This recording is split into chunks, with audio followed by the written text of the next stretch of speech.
Good evening, everyone. This is Tom Saxton from Plug-in America. I'm our program manager for National Drive Electric Week, and I'd like to welcome you to our final webinar of the 2015 season on using press and social media to get the word out about your event. Let's see. While we're waiting for more people to join us, let me just give you a little early info. So as we do the webinar, if you have a question, just click on the question icon, and the way it appears on your screen might be a little different than how it appears here, but click on the question icon and send in your question. We'll answer as many as we can, and any we don't get to during the webinar, we'll follow up with email to you. On tonight's webinar, we'll have myself plus Zen Scott, who's the Communications Director for Plug-in America, and Lauren Lantry, who's a Media Assistant for the Sierra Club. And then we also have Aaron Tater, the Operations Manager for Plug-in America, who's handling, keeping us all on track. I'm very excited by all the events. It's always kind of a mad rush the last few weeks before the event as we get the last-minute events rolling in, but I'm very pleased at the account. Last I looked, we were at 151, so it seems pretty good chance that we'll beat last year's total of 152. And most of the events are in good shape. Nearly everyone has their date and location finalized. And I've been reviewing the sites and found most of the events have their times set and have descriptions entered. So we're in great shape. If you haven't entered your date and location or time or the description on your page, now would be a good time to do it. For the description, we just want a little text there that tells people who've never been to an event what to expect. So it's typically going to say, you'll have vehicle owners on hand with their vehicles to explain, to show their vehicles and to share their experience driving electric. And then if you've got, any other exhibitors or participants, and you can describe that. It can be as brief, a few sentences, and we also have some events that have, much more elaborate descriptions with photos and parking maps and all kinds of good stuff. So whatever you want to do is fine. We just want to give people an idea what's going on. So we're a few minutes after 5. I think it'd be fair to get rolling. And this evening we're going to start with Zen Scott, who will give us some tips on how to get the media involved with your event. It's all yours, Zen. Yep, thank you, Tom, and hi everyone. Thanks for dialing in. Great to have you. Again, if you have any specific questions, don't hesitate to ask after we're done. I will say to start off, as I'm sure all of you know, a lot of what we will discuss tonight is on our resources page, and also our webinars will be posted afterward if you want to review anything or send it to someone else you know.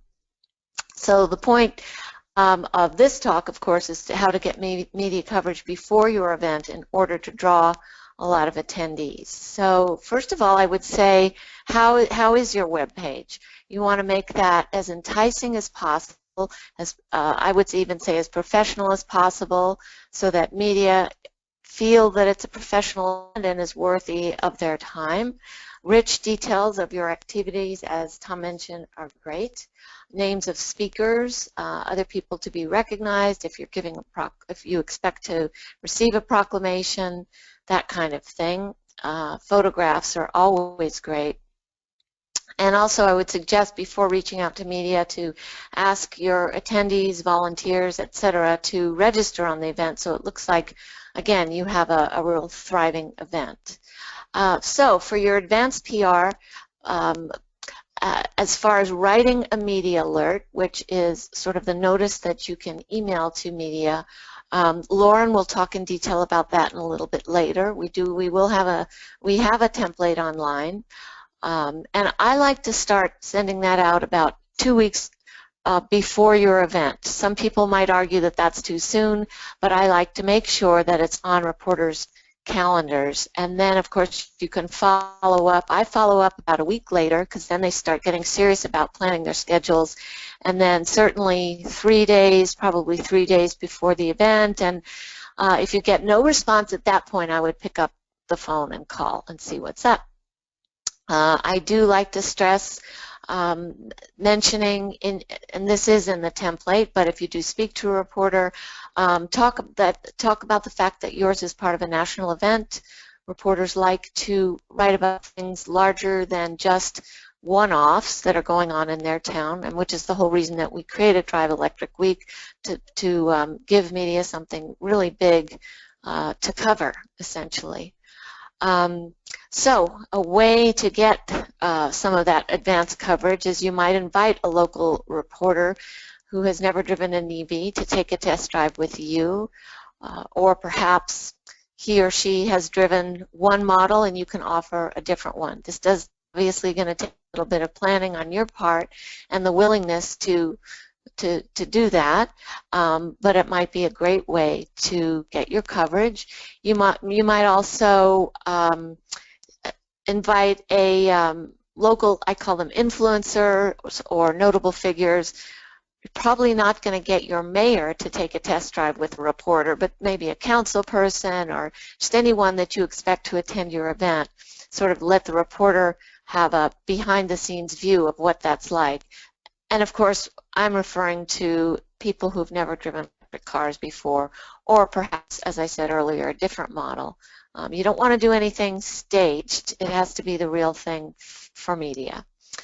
Also, this, by the way, offering test drives is a great way to get reporters to attend your event. But again, back to ideas for advanced coverage. You might think about writing an op-ed, which, for anyone who doesn't know, that means opposite the editorial page. The editorial pages are, those articles are written by the newspapers and represent the newspapers or the website's opinion, sort of corporate or organizational opinion. Opposite to the editorial is your thoughts about what's going on, and especially smaller papers are open to receiving those kinds of things. Or you might even suggest that a notable that you've invited to your event might want to write something. They might have a better chance of getting in. You might co-write with someone, or maybe you're working with a nonprofit organization. That's another great partner for writing something up. Finally, calendar listings are a great way just to get the very basic details: time, location, very brief description of the event. You can send that as kind of an addition along with your media alert, calling it, a calendar listing, and suggesting that the media might want to do that, and also photographs of your last year or a previous year's event. Sometimes those can get caught in junk files, so what I usually do is let media know that I have photographs that I can send them, rather than sending it out with the first alert. And finally, I like to send the alerts to everyone you've invited, any of your sponsors, friends. It's just a great way to get the word out about your event. Okay, so Tom, next slide, please. Okay, the biggest challenge, of course, or I guess the best way to get reporters out would be to do something really unusual. And we had our webinar earlier this morning, the same webinar, and so asked for highlights of examples of unusual activities that are going on and that might draw media. We can go over some of those later, but for instance, here in LA, we've invited Leilani Munter, who is a race car driver. She doesn't race electric cars, but she drives an EV, and she's very internally active. She has a large following on Facebook, so she's a celebrity in our world, and that obviously is a media draw. I'm just thinking out loud here, but there is the Formula E EV race now that's kind of traveling around the world. You know, it'd be great one day if we could kind of hook up with them. But of course, if you know any people who are involved in things like this, always reach out. Try to get them to your event. And so that's the main point. Try to create a great program. Following up, of course, as, say for instance, you do send out your media alert 2 weeks in advance, if you find within the following week that you've added another great speaker, be sure to let reporters know when you do your follow-up. Or perhaps, like, people in your town love barbecue, which, you know, why not? If you've set up, you know, a special Southern barbecue feast for everyone, let them know that. Whatever it is that you think, everyone on this call knows their communities best and what will appeal to their communities. So adding those activities and letting media know is one great way to follow up. You're not just badgering them with, you know, repeating the same information, but giving them something new. And at that point, I'll turn it over to Tom for our next segment. Thanks, Zan. Now I'll turn things over to Lauren Lantry, a media assistant for Sierra Club. Hey guys, so I'm going to talk about how to write a media alert, how to send it out, and then how to follow up. So in school we learn to write our stories in the order of who, what, when, where, why, and how. In a media alert we write in a little bit different order that you can see here of what, when, where, and who. With this format, the reporter deciding to cover your event gets the basics right away and can easily decide if they want to attend. They know what the event is. In this case, it's a National Drive Electric Week event. They know when the event is occurring, they know where the event is, and they know who's going to be there. What you're looking at in front of you right now is a style guide that the Sierra Club uses to write out alerts. They begin with a short, catchy title, a brief description listing the most important information first, and then followed by a what section with a very brief description of the event again, and then when with a date and time, where with a location, and then who, which includes people speaking at your event, notable people might be there. We like to put in Twitter handles in case the reporter wants to live tweet or follow live tweeting of the event. It also lets them see who the people are if they aren't familiar with beforehand.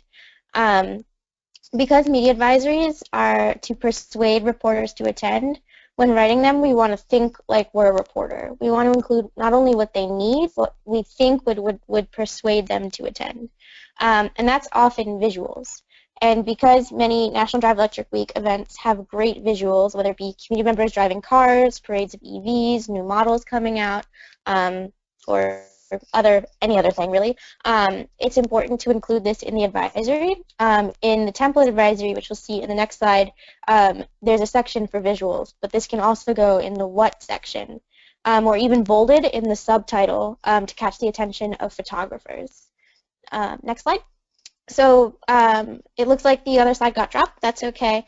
It was the template advisory that's online, so you can see it, but it just lists. It's just it's what you have access to. So it's where you can see an example of the title that we'd be using. Oh, here it is. Perfect. Okay. So you can see that everything is customizable to your region. So you have where you live, takes part in National Drive Electric Week event.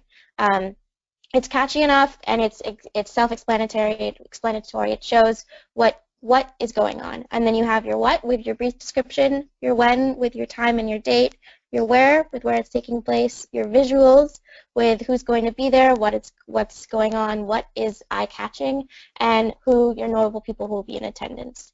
And then you also have your date up at the top again, so you have a timeline of that you know to send this out. So this is what you'll be using to send your media out. Next slide. So here are 5 simple rules for media alerts. First, you want them to be timely. So the timeline we've set up is a few weeks before to put it on their radar, and then you want to send it out a few days before. So that's enough lead time that they know the event is happening, and enough lead time to make sure that So you want to send it a few weeks before and then 2 days before. So you have enough lead time for reporters to plan to attend, but not too much lead time that other events become a priority. So this way, it's on their radar. They know it's happening, and then a few days before, they're reminded of it, and they know that it's happening, and they're going. You can also resend the advisory the morning of the event. You just want to make sure that you change the subject line in the email to reflect the event is today, or if it's at 10 o'clock in the morning, at 10 a.m. today, so that they know that this isn't a few days from now, that they need to attend this today. Secondly, you want to keep it short and simple. You want to try to keep it to just one page, because journalists receive tons of email a day. And they're likely just skimming your advisory, so you want to keep it short and simple and eye-catching.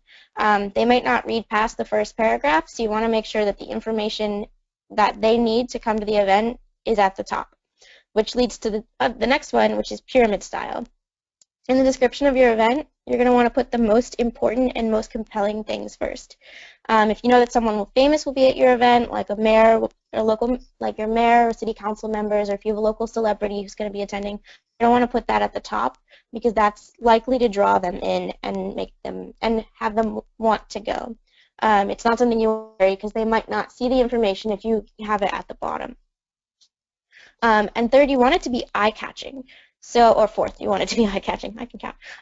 So the title should be both explanatory, leaving no questions, but it should also be interesting, drawing your reporters into the event.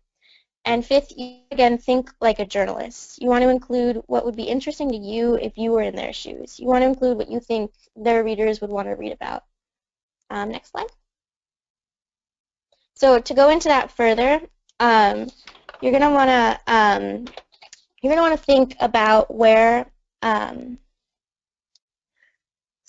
going to want to think about where the reporter is located. So since all of these events are going to be local, your advisory should be sent to local reporters in your area. A reporter in Washington, D.C. at a national outlet isn't likely to attend an event in, say, North Carolina or Southern California. So when you're making your press list to send the media advisory out to, you're going to want to think about where your reporter is based. And second, you want to think about what they cover, or what their beat is. A beat is a report-specific issue area. So in this case, you're going to want to look for reporters that often cover local events in your area. You're going to want to look at reporters who cover transportation and cover energy and the environment. You want to take some time and do some research and find reporters who have also covered similar stories in the past, or even if you've had a National Drive Electric Week event in your city before and you come out and wrote a story on it, you can send them this media advisory too, with a little note at the top saying, like, great story last year, we're doing this again, why don't you, please come out. So you want to look at people who are likely to cover it with their past the stories they've written in the past. It takes a little digging, but it makes it so you're not spamming people who aren't going to come, and it makes it so that the emails you do send out, the reporters are more likely to attend. You also want to think about their editors. So oftentimes, reporters need permission to cover these stories from their editors. So you're going to want to think if they can sell it to their editors. If it's something their editors will also agree with and think that the readers will like. And today's world, everything is put online, as well as their online stories are also in the paper, and paper stories are also online, and the online part is becoming a bigger and bigger part of media. So you want to think about what can go viral, because this isn't just good for you, but it's good for the journalist. You want to think about what would make a good clickable, shareable story, because journalists can get better placement for their stories based on how often their stories are shared. So not only are more eyes on National Drive Electric Week, but the journalists will also be happy too, and are more likely to cover your things in the future. You want to think about if there's conflict, or is it one-sided. You don't want it to be too one-sided, because that can turn off. You want it to be a non-biased story. We shouldn't have that much problem with that here. And you want to think if someone is, you want to think about if it's if someone prominent or is prominent and featured or affected. This comes down to famous people attending your event. If you're expecting a big crowd, want that in there too. Just anything that can draw them in, that makes it a more appealing event. And you also want to think about if it's something that you can connect, if you can connect it to something that's already in the news, because that also makes it more likely that the story will be written about if they can connect it to something else. It makes it not just an event, but it's an event that ties into something else, maybe something bigger, and that makes a reporter more likely to cover it. Next slide. So now that you've written your advisory and you've made your list, when you're making your list, you're going to think about who to send it to, which we kind of just went into. So you're going to look at local reporters again. You're going to look for your beats and their coverage areas. And once you've made your list, you're going to put the body of, you're going to send the advisory out in the body of the email, not as an attachment. Again, since reporters get so many emails per day, attachments often get sent to their spam filter. So you're going to want to avoid anything that can make it look like it can get sent their spam filters.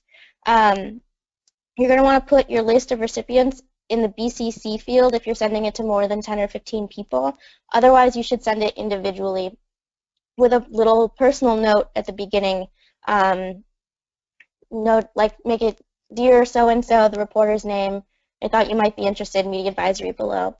It makes it more personal and less spammy. You should avoid BCC if you can, but if you're sending it to a lot of people, make sure they're BCC'd so you can't see who else you're sending it to. And again, you also, and you should put the headline of the advisory in the email subject line. This way they know what it is before they open it up, so they have an idea of what they're going to be looking at. And you should avoid exclamation points or other things in your subject line that could mark your email as spam.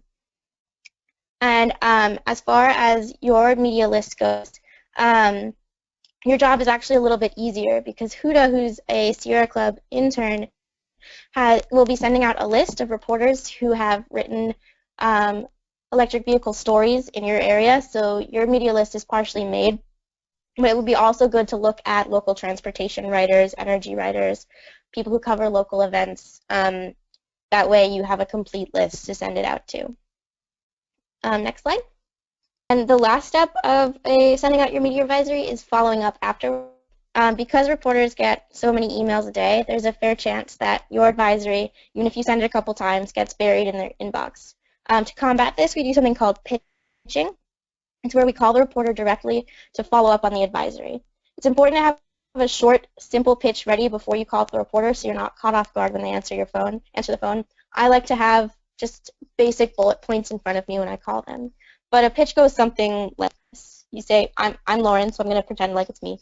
Hi, this is Lauren from National Drive Electric Week, or whatever organization you are calling with. I'm calling to see if you received my media advisory on the title of your National Drive Electric Week event. If they say yes, you can say, great, do you think you'll be able to attend, and do you need any more information from me? And if they say yes, that's awesome. Send a thank you note as a follow-up. If they need more information, send that information. If they say no, you can tell them that you're going to resend advisory in the body, and you'll do it in the body of the email, and you'll send it with an even more personalized note saying it was great talking to them. Here's the media advisory again. Let me know if you have any questions, things like that. Just be personable. And while these calls are monotonous, putting a voice to the email makes it more likely that your release is read and that the reporter attends your event. If they know there's a human behind the release, behind the media alert, they'll make it. It makes it likely to stick in their brain, and they're more likely to talk to the editors about it and go to the event. Whereas if they just skim past an email, it's less likely. When you do follow up with the reporters, you want to make sure that you clarify the reporter's email address so you send their follow-ups to the right places. And you want to let them either follow up again by email or are available to take any questions that they might have. You want to be really, really accessible so that it's easy for them to come to your event.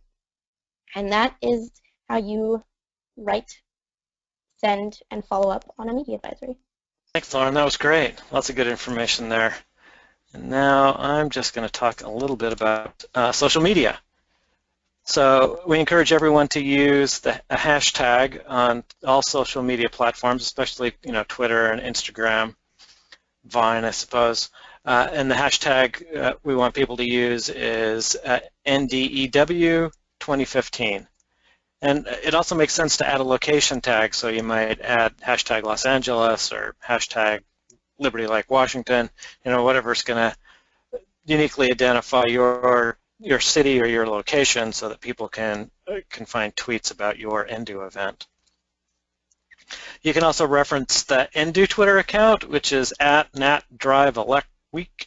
It's a little wacky because Twitter has limits on how long the Twitter handle can be, and National Drive Electric Week is just too darn long. So that's the one that we picked, so please reference that. We have a national Facebook page for National Drive Electric Week, which you can find just by searching for National Drive Electric Week. If you have a Facebook page for your local event, we encourage you to reference our page, and also you can share our posts. If anything that we post you like, please go ahead and share it. That increases our reach and also makes the connection from your event to the national event. We have a more comprehensive guide for using social media, which you can give to your attendees, and if you have media volunteers, so if you have somebody that's going to be wandering around your event, taking photos and posting to Facebook and Twitter and Instagram, you can point them to this page. It explains in a little more detail how to get the best out of promoting National Drive Electric Week, and also how to get the best impact out of using each of the different social media platforms. Finally, I'd like to talk a little bit about what we're doing nationally for PR. So we have a list of press releases that are available on the NDEW media page. The URL should be there on your screen. And that lists our past press releases, both this year and previous years, and it has a few other things.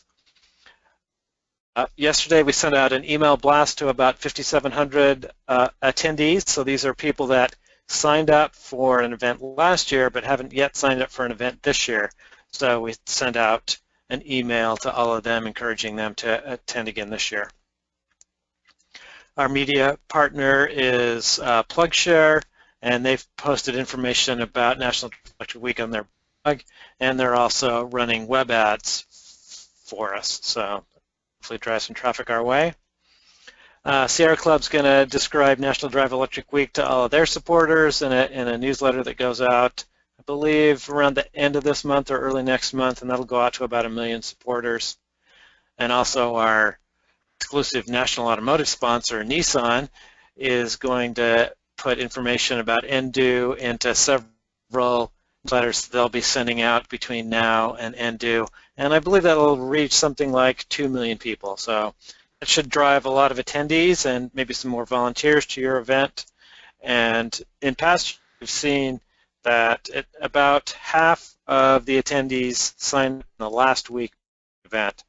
So even in years when we haven't had this level of national outreach, we still see a lot of attendees coming in late. So if you're looking at your numbers and wishing you had more, you're probably going to get, if you're getting full in terms of how many vehicles you can accommodate for being on display, then you might want to think about how you're going to manage that if you go over the limit. And now with that, I'd like to go to the Q&A. Again, I've got the NDEW Twitter account since it has such a weird name there.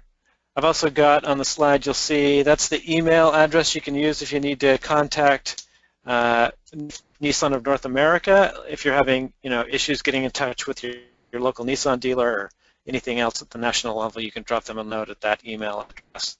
And you can always email us. You probably have our email from communications that we've already had back and forth, but you can also send to events-2015@driveelectricweek.org. But for now, let's take some of your questions. Okay, our first question is, how can I get more people to follow me on Twitter? I don't know if that's better for Zan or Lauren. Which one of you wants to take that? I'm happy to take that. What I do is, so I find someone on Twitter who I think is influential and would be speaking to the same kind of people I want to reach, and then I click on their followers, and even more so who they follow, because clearly they think those folks are important to them, and then I just follow those people. simply by clicking follow, and that brings you, of course, to their attention.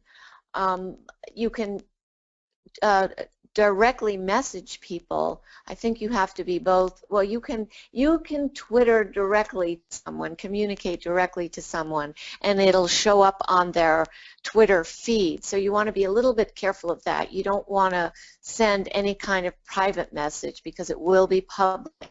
But what you might do, for instance, is include a link to your webpage or the NDEW webpage and say, hey, please check it out. We'd love you to come. But again, they have to send a private message to them, you have to be following each other. Let's see, what else do I do?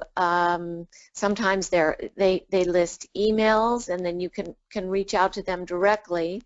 But you know, sort of the main what's the right word? Anyway, the way to get followers is to tweet really interesting information. You know, you can also tweet, again, directly to people by including their Twitter handle in your Twitter message. So yeah, again, it comes down to being creative and thinking of material communications to people, again, very targeted, that you think they would want to know. We always want to be adding value, helping others. Just as Lauren said, you want to help reporters do their job, anything that you could do, rather than having I find, for instance, on Facebook, if I do any kind of, sorry for the noise, braggy kind of post, it gets far fewer likes than something that could be altruistic or just funny, or, you know, so just keep thinking along those lines. Thank you, Zan. The next question is for Tom. The question is, will Nissan reach out to the local dealerships? Yes, so actually that's a really good question. There's a couple of things going on. First off, Nissan has somebody that's been going through and looking at all the event locations and sending a message to the city captains telling you which dealer owns the geographical location of your event site. So things are much easier if you work with that dealer. So I would recommend, if you haven't heard from them, shoot, there's an email address on the resources page that tells you how to contact Nissan National if contacting your local dealer doesn't help. So I wouldn't count on Nissan to contact your dealer for you. Rather, I would contact that local dealer, and then if they're not responsive, then I would send Nissan a piece of email, and I will bring up that email address in a moment. Great, thank you, Tom. Zan, we got a comment that hopefully you can interpret because I don't understand it. It's a comment about the Twitter conversation. So John says he's doing a blab on blab. It says Saturday at 2 p.m. So you need a Twitter to sign in, and it's a good place to find new Twitter friends. Do you know what those are? Yeah, I think he's probably doing kind of a live Twitter, real-time Twitter chat or conversation, and I think I know which John that is. Yeah. And what I think I'll do is reach out to him and say, can you tell us, you know, more details so that we can join this conversation. Okay, great. And is that something other cities should try to do, or is that not something that's a general? I would say if you have a good following, but it would be smart to build up your following first so that you have a large audience. Great, thank you, and thanks for that information, John. The next question is, we want to get more vehicles to our event. Who's the best person or group to contact? Yeah, so I'm hoping that all of the outreach that we're going to do over the next couple of weeks is going to more people to register to bring vehicles to your event. Apart from that, I would recommend contacting your local Electric Auto Association chapter, and I would also look on Facebook to see if there's a local Facebook group for Leaf owners, Volt owners, Tesla owners, etc., and i3 owners that could bring vehicles to your event. If you can't find local, then there are also national groups, but it may be hard to get attention. That national groups tend to be pretty chatty, but it's worth a shot if there's not a local group. Great. Thank you, Tom. The next question is, this question Tom or Zan can answer, and then if other people have answers to it, feel free to type them in. The question is, what clever or unique activities are people organizing during the week? It would be great to share truly innovative and unique ideas. For example, we, the person who's posting this, are hosting a salmon barbecue on the 19th. So Tom or Zan, other ideas that you've seen that are innovative, or anybody could type them in and we'll be happy to share what innovative things people are doing. Yeah. Well, let's see. LA, for instance, the city captain there went direct to the mayor's office, and in LA, it's a pretty big deal. The mayor is sponsoring the event and, carries a lot of weight. People listen to the mayor. So not only, that's not really necessarily unique, but she's bringing in that firepower, right? And so the mayor's office is going to be helping publicize the event. We have all of their sort of army to help us do that. Secondly, we have a state senator who's appearing, and they have recently, his office has recently passed some legislation, actually along with Support Sierra Club, so they're going to be talking about that. So, so that can be a tip. If you have any related policies that are expected to be on the agenda coming up or have recently passed, again, you're adding value that's very specifically related to Drive Electric Week that could attract reporters, even if they don't come, that will make it attractive for them to write about, because it's bigger than just a single event. So we've got that. We've also got a giveaway of an electric kind of motor scooter that's worth several $1,000s. We like generally speaking to talk about how your event is free, it's family oriented, other things like that. I'm always looking for celebrities. Again, it's very difficult, but we also in Los Angeles, Leilani Munter, the race car driver, is coming out to speak. So that's something. She's very, very dedicated to advancing the electric car movement. So if you can get things like that. But yes, and anything, each one of you on the call knows your community and knows what would be most interesting to your community and the reporters who cover it. If you don't, just start picking up the paper or watching the local news a little bit more, and that's how you'll get a flavor of what the reporters really like and what they cover, in addition to who covers what. And that's a great source of activities for your events. Yeah, so I'd add to that a little. I took the question to mean what events are, or what things are people doing during the week, that is Monday through Friday. For that, I'd recommend going to the event list. So if you go to the events on the website, then down at the bottom there's a link that'll take you to the list of all the events, and that'll show you what day of the week, or what day those events are, and so you can click on some of those and see what weekday events are doing. In terms of innovative things that are doing, I think one of the most creative ones that I'm aware of is the event that's in Spokane, Washington. It's actually in Liberty Lake.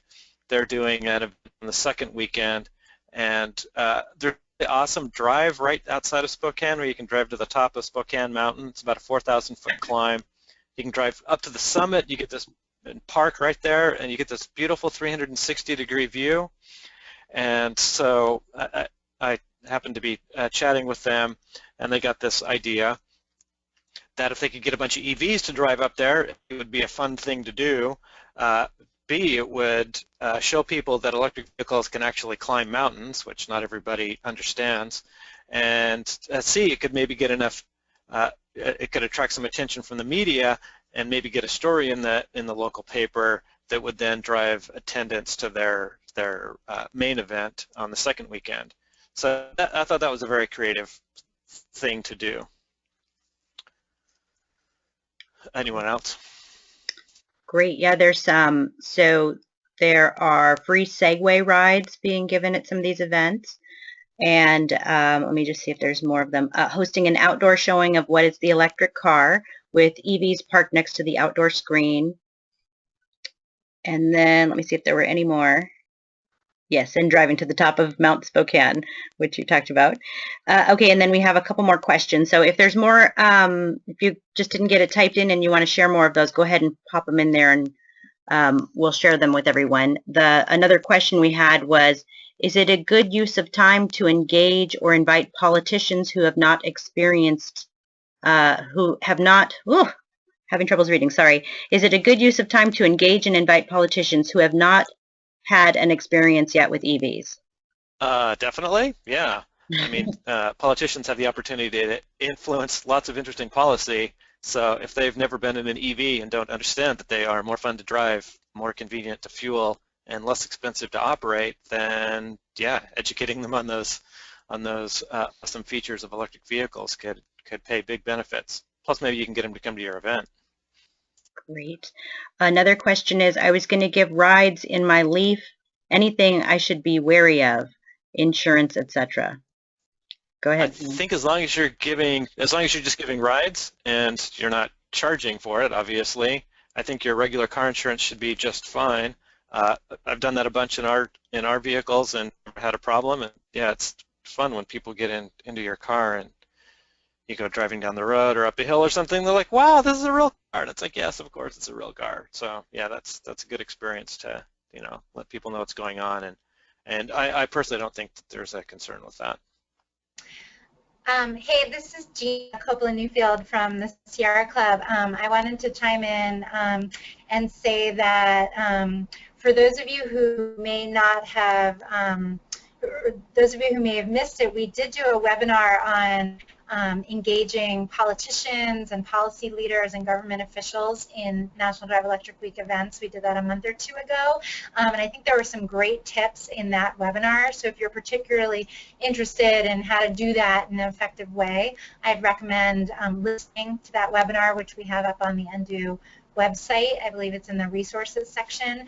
But one thing I wanted to mention, especially for those of you who haven't done a lot of these kinds of events where you're inviting people like mayors or members of Congress or a city council member, is that if you invite them to attend your event, it's probably a good idea to give them some sort of official role, a speaking role, even if it's to ask them to speak for 5 minutes. I think they usually appreciate feeling like they're being recognized for their leadership, and sometimes they may feel like it's rude if you've invited them to attend but not have any sort of official role. So just wanted to mention that tip.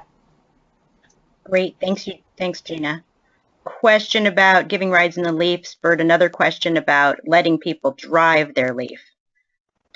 Tom, do you want to answer that one? Yeah, so for that one, I think there's probably not a problem, but I would recommend speaking to your insurance agent and make sure they're cool with that idea, and then follow whatever instructions they do.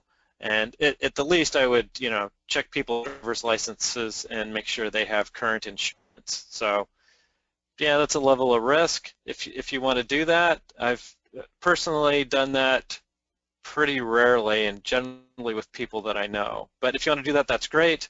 And another option, if you can get dealers to come to your site to do test drives, then they've got all that insurance stuff covered and they know how to do that effectively. So that's another option. Okay, great. Are there any other questions out there? Go ahead and type them in. And you may have noticed to the Q&A that I was editing while we're doing this, I added the NDEW Twitter account. It's got kind of a funky name because Twitter only allows you to have some small number of characters, so it's Nat Drive Elect Week. So anyway, if you want to tag us in your posts, that'd be great. And then I've also put up the email that'll connect you to Nissan Corporate if you need help with a local dealer, encouraging them. And as you talk to your local dealers, and again, this is on the resources page. There's a session there's a section on the resources page specifically about the Nissan sponsorship. It mentions this.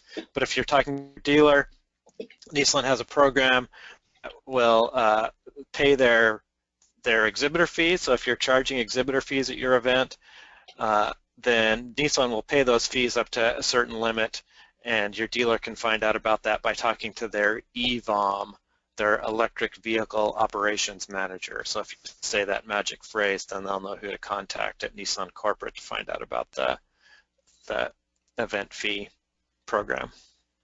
Back to you, Erin. Great, thank you. There's a question, what is your best response to currently low gas prices? I always talk about cents per mile comparing gas and electric, which seems to be effective. You answer that if somebody says, well, the gas prices are low, I guess is what the question is. Yeah, I think there's, if I can take this, yes. I think there's a lot of responses to that. First off, driving on electricity for the average price in the U.S. is less than $1 a gallon. So if you like $2 a gallon for gas, what do you think about less than $1 a gallon for gas? The other thing is, sure, gas would be $2 a gallon now, but what will it be next week or next month? I mean, we are totally at the whim of OPEC and what they're doing with production. And so you really can't depend on the price of gas. And if that's a significant part of your monthly budget, then having it doubled on you in a short time frame is not a good thing, whereas the price of electricity is both cheaper and far more stable. And in addition, you know, I wouldn't pitch electric cars just as a way to save money or even just as a way to save the environment. They're a better driving experience, and it's more convenient to plug in your car at night than it is to go to a gas station and have your hands smelling like gas after that. So I think there are lots of benefits to electric cars, even with $2 a gallon gas. Great, thank you, Tom. The next question is, do you have advice on inviting electric motorcycle, scooters, or even e-bike vendors to this event? Tom? I can take it again. Sorry, yeah, I seem to be talking a lot. So, you know, the focus of National Drive Electric Week is production, highway-capable vehicles with plugs. So that can include motorcycles that are freeway-capable. We're really a little less interested in vehicles that won't go on the highway, but they're an interesting option. I wouldn't make them the focus of an event, but they do, you know, sort of round out the plug-in transportation options. So in terms of how do you reach out to those people, you know, I would say the same thing, is to find where those people congregate. See if there's a Facebook group or a local club for, you know, the various types of vehicles. I think we do a pretty good job of recruiting electric motorcycles. Plug-in America has a bunch of members that are electric motorcycle enthusiasts because we helped add then the tax exemption for plug-in electric vehicles. So hopefully the outreach that we're doing will help bring those people to your event. But, you know, I'd look for also local clubs and organizations. Great, thanks, Tom. That's all the questions we've received so far. Do you want to sign us off? Yeah, I think we've spent most of the hour. Hopefully we've answered your questions. If you think of things after the webinar, you can send us a note at the email address there, events-2015@driveelectricweek.org, and we're always happy to help you out any way we can. And I'd like to thank Erin and Zan and Lauren for making this webinar work, and thanks, of course, to all the tremendous work from the city captains that make National Drive Electric Week a huge success. Good luck to everyone, and we look forward to hearing about your event after.